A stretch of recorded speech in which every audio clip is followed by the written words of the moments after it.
கற்க கசடற இஸ்லாம் எபிசோட் 14.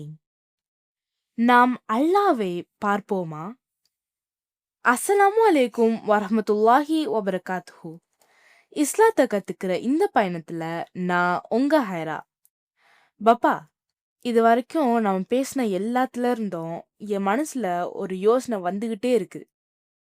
அல்லாஹ் நிஜம்னா அவனை பார்க்காமலேயே நாம அவன் மேல இவ்வளவு நம்பிக்கை வச்சிருக்கோம்னா என்னைக்காவது ஒரு நாள் நம்ம அல்லாஹ்வை நிஜமாவே பார்ப்போமா? ஒரு மூமின் கேட்கக்கூடிய கேள்விகள்லேயே ரொம்ப அழகான கேள்வி இது ஹைரா. இதுக்கான பதில் எஸ், ஆமாம். மறுமையில் இறை நம்பிக்கையாளர்கள் அல்லாஹ்வை பார்ப்பார்கள் அப்படின்னு சொல்லிட்டு இஸ்லாம் தெளிவாக சொல்லுது. அல்லாஹ் குரானில் சூரா அல் கியாமா அத்தியாயம் 75 வசனம் 22-23 இப்படி சொல்கிறான். உஜூஹை யௌம இதின் நாதிரா இலா ரப்பிஹா நாதிரா. அந்த நாளில் சில முகங்கள் ரொம்ப பொலிவாக இருக்கும்.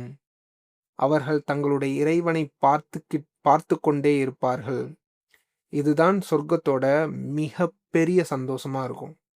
அப்போ நிஜமாவே நாம அவனை பார்ப்போமா? கண்டிப்பா. நபி ஸல்லல்லாஹு அலைஹி வஸல்லம் அவங்க இதை தெளிவா சொல்லியிருக்காங்க. அவங்க சொன்னாங்க, சஹீஹுல் புகாரி ஹதீத் நம்பர்ஸ் 7434, சஹீஹ் முஸ்லிம் 183 இந்த ஹதீஸ்கள்ல முழு நிலவை நீங்கள் பார்ப்பதை போன்று உங்கள் இறைவனை பார்ப்பீர்கள். அவனை பார்க்கும்போது உங்களுக்கு எந்த சிரமமும் இருக்காது. அதாவது எப்படி நாம் பார்ப்போம்னாக்கா, இன்னைக்கு வந்து நாம் வானத்தில் இருக்கிற நிலவை எந்த ஒரு கஷ்டமும் இல்லாமல் பார்க்குறோம்ல. யாரும் அவங்க தலை மறைக்காது, எதுவும் செய்யாது. அந்த அளவுக்கு ஈஸியாக அந்த நிலவை பார்க்குற மாதிரி நாம் அல்லாஹ்வை வந்து கியாமத் மறுமை நாளில் வந்து பார்ப்போம் அப்படின்னு சொல்லிட்டு வந்து நபி ஸல்லல்லாஹு அலைஹி வஸல்லம் சொல்கிறாங்க. ஆனால் இங்கே நாம் ஒரு முக்கியமான விஷயத்த புரிஞ்சுக்கணும். கண்டிப்பாக நாம் அல்லாஹ்வை பார்ப்போம். ஆனால் அது எப்படி பார்ப்போம் நமக்கு தெரியாது. எப்படின்னு தெரியாதுன்னா என்ன அர்த்தம் அப்பா? ஏன்னா இஸ்லாம் வந்து ஒரு பேலன்ஸ்டாக ஒரு விஷயத்த வந்து சொல்லுது. அல்லாஹ் சொல்கிறான், லைஸ கமிஸ்லிஹி ஷைஉன். இது சூரா அஷ்வரால அத்தியாயம் 42 வசனம் 11 அல்லாஹ் சொல்லி காட்டுறான், அவனை போன்று எதுவுமே இல்லை அப்படின்னு சொல்லிட்டு. அதனால நாம் அல்லாஹ்வை பார்ப்போம்னு சொல்லிட்டு நம்புகிற அதே நேரத்தில் அவனோட படைப்புகளோட ஒப்பிட்டு எதையும் கற்பனை பண்ணக்கூடாது. ஏன்னா நாம் வந்து அல்லாஹ்வை போன்ற எதுவுமே நம்ம பார்த்தது கிடையாது. அதனால நம்மளுடைய கற்பனைக்கு அப்பாற்பட்டவன் அல்லாஹ். அதனால நம்ம எப்படி நாம் சிந்திச்சாலும் நம்ம கற்பனைக்கு அது வரவே வராது. அதனால அதை கற்பனை பண்ணுறதை விடுறது பெட்டர். ஆனா பாப்பா, சில ஹதீஸ்கள்ல அல்லாஹ்வோட கெண்டைக்காலை பத்தி எல்லாம் சொல்லியிருக்கே. அப்படின்னா அல்லாஹ்வுக்கு ஒரு உருவம் இருக்கா? இங்கே நாம் ரொம்ப கவனமாகவும் நிதானமாகவும் இருக்கணும் ஹைரா. ஆமாம், குர்ஆனில் இப்படி சொல்லப்பட்டிருக்கு. சூரா அல் கலம் அத்தியாயம் 68 வசனம் 42. யௌம யுக்ஸஃபு அன் சாக். கெண்டைக்கால் திறக்கப்படும் அந்த நாளில். நபி ஸல்லல்லாஹு அலைஹி வஸல்லம் அவங்க இதை விளக்குறாங்க. அந்த நாளில் அல்லாஹ் தன்னுடைய கெண்டைக்காலை வெளிப்படுத்துவான். அதில் முஃமின்கள் சுஜூத் செய்வார்கள். இது சஹீஹுல் புகாரில 4919 ஹதீஸாவும், சஹீஹ் முஸ்லிம்ல 183 ஹதீஸாவும் பதியப்பட்டிருக்குது. ஆனால் இங்கே ஒரு விஷயத்த நல்லா கவனிக்கணும். அல்லாஹ் எதை சொன்னானோ அதை அப்படியே நாம் வந்து ஏற்றுக்கணும். கற்பனை எதுவும் பண்ணாமல், எதோடவும் ஒப்பிடாமல், எப்படின்னு சொல்லிட்டு கேள்வி கேட்காம. நான் முன்னாடி சொன்ன மாதிரி தான், நாம் அல்லாஹ்வை பார்த்தது கிடையாது. அவன் கற்பனைக்கு அப்பாற்பட்டவன். அதனால் நாம் எப்படி கற்பனை செஞ்சாலும் வந்து அது நம்ம கற்பனைக்குள்ளே வரவே வராது. அப்போ நாம அத மனசுல படமா ஒட்டி பார்க்க கூடாதா? வேண்டவே வேணாம் ஹைரா. ஏன்னா அல்லாஹ் ஏற்கனவே சொல்லிட்டான், அவனை போன்று எதுவுமே இல்லை அப்படின்னு சொல்லிட்டு. இதனால தான் வந்து ஆரம்ப கால அறிஞர்கள்னால் இதை ரொம்ப அழகாக சொல்லியிருக்காங்க. உதாரணமாக இமாம் மாலிக் ரஹமத்துல்லாஹி அவங்க சொல்கிறாங்க, எப்படி அப்படின்னு சொல்லிட்டு யாருக்குமே தெரியாது. ஆனால் அதை நம்புறது நம்ம கடமை. அது எப்படின்னு சொல்லிட்டு கேள்வி கேட்குறது வந்து முறை இல்லை அப்படின்னு சொல்லிட்டு சொல்லியிருக்காங்க. இந்த ரூல் தான் நம்ம ஈமான குழப்பத்திலிருந்து காப்பாத்தும். அல்லாஹ் ஆதம அவனோட உருவத்துல இருந்து படைச்சான்னு ஒரு ஹதீஸ் இருக்கே. அது உண்மையாவாப்பா? பரவால்ல, நீ மடக்கி மடக்கி வந்து அந்த விஷயத்திலேயே வந்து கேள்வி கேட்குற. கரெக்ட்டு தான். நபி ஸல்லல்லாஹு அலைஹி வஸல்லம் சொன்னாங்க, "இன்னல்லாஹ ஹலக ஆதம அலா சூரத்திஹி." இது சஹீஹுல் புகாரில 6227வது ஹதீஸாகும். சஹீஹுல் முஸ்லிம்ல 2841 ஹதீஸாவும் இருக்குது. இதோட அர்த்தம் என்னன்னாக்கா, நிச்சயமாக அல்லாஹ் ஆதமை அவனுடைய அல்லாஹுடைய உருவத்தில் படைத்தான் அப்படின்னு சொல்லிட்டு இருக்குது. ஓகே. ஆனா திரும்பவும் சொல்றேன். இதோட அர்த்தம் உடல் ரீதியான ஒற்றுமையா இருக்க வாய்ப்பு இல்ல. ஆதமுக்கு அறிவு, பேச்சு, முடிவெடுக்கிற உரிமைன்னு சொல்லிட்டு அல்லாஹ் தன்னுடைய சில பண்புகளை கொடுத்து கௌரவிச்சிருக்கான்ல, அதத்தான் அறிஞர்கள் இருக்கும் அப்படின்னு சொல்லிட்டு விளக்குறாங்க. இதுல வடிவ ஒற்றுமை வந்து இருக்கா? இல்லையா? அத பத்தி யோசிக்கணுமா? வேணாமா? அப்படிங்கிறது வந்து நம்ம கற்பனைக்கு அப்பாற்பட்டது. அதனால அதிலிருந்து நம்ம தவிர்ந்துக்கிறது வந்து நல்லது. தோ வி ஹேவ் அந்த அந்த மாரி ஒரு ஹதீஸ் இருந்தாலும் கூட, நம்மால கண்டிப்பா வந்து அது என்ன மாதிரி அப்படின்னு சொல்லிட்டு சொல்ல முடியாது. அப்போ இஸ்லாம் நமக்கு சொல்லப்பட்டத அப்படியே ஏத்துக்க சொல்லுது.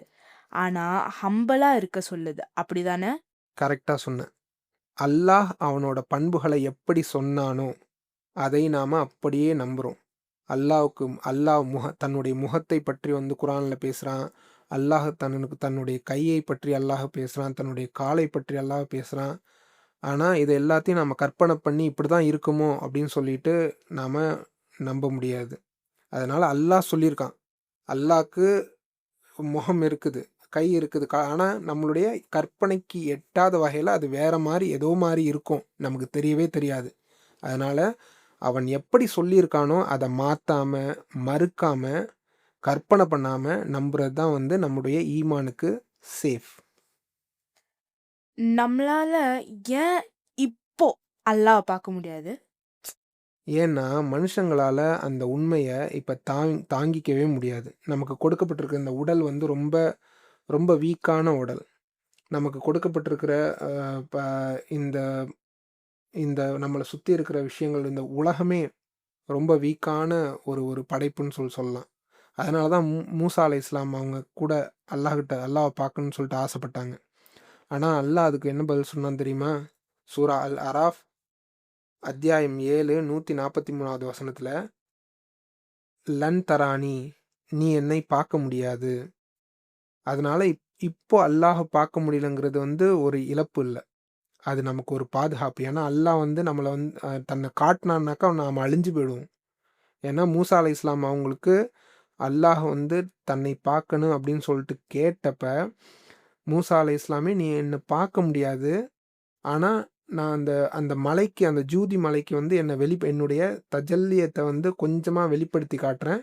அந்த மலை இருந்தா நீயும் பார்ப்ப அப்படின்னு சொல்லிட்டு, அல்லாஹ் வந்து தன்னுடைய அந்த தஜல்லியத்துல சும்மா ஒரு ஒரு ரொம்ப ரொம்ப அற்பமான ஒரு பகுதிய வந்து வெளிக்காட்டுனதுக்கே அந்த மலை வெடிச்சு சிதறிடுச்சு. மூசா அலைஹிஸ்ஸலாம் மயங்கி கீழ விழுந்துட்டாங்க. அப்படி இருக்கும்போது, நாம வந்து முட்டாள்தனமா அல்லாஹ்வ பார்க்கணும்னாக்கா வந்து நாம வந்து அல்லாஹ்வ பார்க்குற அளவுக்கான உடம்பு நம்மள்ட்ட இப்ப இல்ல.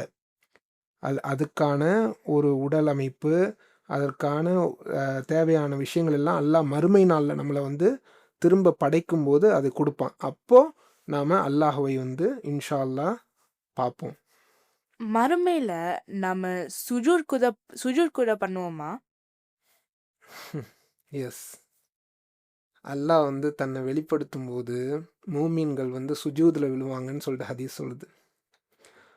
ஆனா நயவஞ்சகர்களால அன்னைக்கும் அப்படி செய்ய முடியாது. இது சஹீஹுல் புகாரில 4919வது ஹதீஸ்ல வந்து சொல்லப்பட்டிருக்குது. அதுதான் வந்து இன்னைக்குனா நாம சொல்றோம்ல, அல்லாஹ்வ அனுதினமும் வந்து நாம வந்து அல்லாஹ்வ தொழுவுறோம். அல்லாஹ்வ பார்த்தது கிடையாது. நாம சஜ்தா செய்றோம். அல்லாஹ்வுக்காக தான் சஜ்தா செய்றோம். இந்த தலை நாம யாருக்குமே சஜ்தா செஞ்சது கிடையாது. அப்போ ஒரு மூமினுக்கு கிடைக்கப் போற மிக மிக மிக பெரிய அல்டிமேட் கிஃப்ட் வந்து அல்லாஹ்வ பார்க்குறது. அதுலயும் ரொம்ப அல்டிமேட்டான கிஃப்ட் வந்து அல்லாஹ் தன்னுடைய கெண்டை காலை திறந்து காட்டும்போது மூமின்கள் எல்லாம் வந்து அல்லாஹ்வுடைய கால்ல விழுந்து சுஜூது செய்வாங்களே, அப்ப அது வந்து நயவஞ்சகர்களுக்கு மட்டும் அவங்களால செய்ய முடியாது. முனாஃபிக்கா இருக்காங்களா, அவங்களால செய்ய முடியாது. மூமின்களுக்கு மட்டும் தான் அந்த கிஃப்ட் கிடைக்கும். அந்த கிஃப்ட் கிடைக்கிறது தான் வந்து நாம பாடுபடணும். அதுக்காக தான் நானும் காத்துக்கிட்டு இருக்கேன். இன்ஷா அல்லாஹ் நீயும் காத்துக்கிட்டு இரு. அப்போ சொர்க்கத்த விட மிகப்பெரிய பரிசு சாப்பாடோ, இல்ல மாளிகைகளோ இல்ல. அல்லாஹ்வ பார்க்கிறது தான். நிச்சயமா. சொர்க்கத்துல இருக்கிற மத்த எதோடையும் வந்து அந்த தருணத்த ஒப்பிடவே முடியாது. நாம எல்லாம் நெனச்சுக்கிட்டு இருக்கோம். நெறைய முஸ்லிம்கள் 99% முஸ்லிம்கள் வந்து நாம எதுக்காக வந்து நன்மைகள்னா அள்ளி குமிச்சுக்கிட்டு இருக்கோம் அப்படின்னு சொல்லிட்டு சொன்னா, சொர்க்கத்துக்கு போறதுக்காக அப்படின்னு சொல்லிட்டு. ஆனா அல்லாஹுவை பார்க்குற அந்த விஷயம் இருக்குல்ல, அது சொர்க்கத்தனா தூக்கி ஒரு ஓரமா வச்சுரும். அல்லாஹ்வ பார்த்து, அல்லாஹ்வுடைய அழகுல நாம வந்து மெய்மறக்க ஆரம்பிச்சோம்னாக்கா, சொர்க்கம்னா ஒரு பொருட்டே கிடையாது. ஸோ, சொர்க்கத்துல இருக்கிற மத்த ஒரு எந்த ஒரு சந்தோஷத்த விடவும் வந்து அல்டிமேட் சந்தோஷம் வந்து அல்லாஹ்வை பார்க்கிறது. இதுக்காக தான் வந்து ஒரு முஸ்லிம் தன் இறைவன சந்திக்கிற ஆசையோட வாழ்றான். இப்ப எனக்கு புரியுது பாப்பா. அல்லாஹ்வ கற்பனை பண்ணாம அவன நாம நம்புறோம். ஒரு நாள் இன்ஷா அல்லாஹ் நாம அவன பார்ப்போம். ஆமா ஹைரா. அந்த நம்பிக்கை தான் வந்து வாழ்க்கைய அர்த்தமுள்ளதாவும், பொறுமை நிறைஞ்சதாவும் மாத்துது. இது ஹைரா. இஸ்லாத்த கத்துக்கிற என்னோட பயணம் தொடரும். அஸ்ஸலாமு அலைக்கும் வரஹ்மத்துல்லாஹி வபரகாத்துஹு.